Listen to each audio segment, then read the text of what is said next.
Liver disease, chronic kidney disease বা এবং হার্টের অ্যাসেসমেন্টগুলো এখনো কমপ্লিট হয় নাই। কি ওষুধ প্রয়োগ করা হয়েছিল খালেদা জিয়ার শরীরে? বিএনপি চেয়ারপারসন বেগম খালেদা জিয়ার শারীরিক অবস্থার অবনতি এবং তার চিকিৎসা সংক্রান্ত বিষয় নিয়ে নতুন করে আলোচনা শুরু হয়েছে।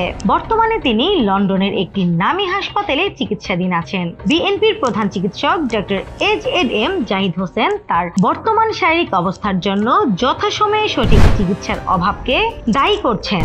2018 সালের 8 ফেব্রুয়ারি দুর্নীতির মামলায় দণ্ডিত হয়ে কারাগারে যান বেগম খালেদা জিয়া। সেদিন তিনি নিজে হেঁটে আদালতে হাজির হন। পরে রায় শেষে তাকে কারাগারে পাঠানো হয়। এর কয়েক মাসের মধ্যেই তার শারীরিক অবস্থার অবনতি ঘটতে থাকে। 2020 সালের 25 মার্চ বিএসএমএমইউ থেকে মুক্তি পাওয়ার পর তিনি হুইল চেয়ারে নির্ভরশীল হয়ে পড়েন। ডক্টর জাহিদ হোসেন বলেন, কারাগারে সঠিক চিকিৎসা না পাওয়া এবং তার লিভারের মারাত্মক ক্ষতি হয়েছে। লিভার সিরোসিসের সাধারণ কারণগুলোর সঙ্গে তার শারীরিক অবস্থা মিলছে না, যা নিয়ে বড় প্রশ্ন তুলছে। 2018 সালে খালেদা জিয়ার চিকিৎসার সময় যুক্তরাষ্ট্রের জন হপকিন্স বিশ্ববিদ্যালয়ের বিশেষজ্ঞরা বাংলাদেশে এসে তার লিভারের রক্তক্ষরণ বন্ধে টিপস পদ্ধতি ব্যবহার করেন। তারা লিখিতভাবে সুপারিশ করেছিলেন দ্রুত তাকে যুক্তরাষ্ট্রে নিয়ে উন্নত চিকিৎসা করানো হলে তিনি সুস্থ হতে পারেন। তবে সে সময় এই সুপারিশ কার্যকর হয়নি।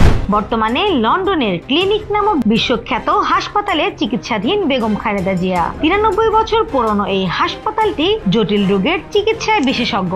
চিকিৎসকদের মতে তার শারীরিক অবস্থা জটিল হলেও উন্নত চিকিৎসার মাধ্যমে তাকে সুস্থ করে তোলা সম্ভব হবে। স্নিগ্ধা আখি, দৈনিক নতুন সময়, ঢাকা।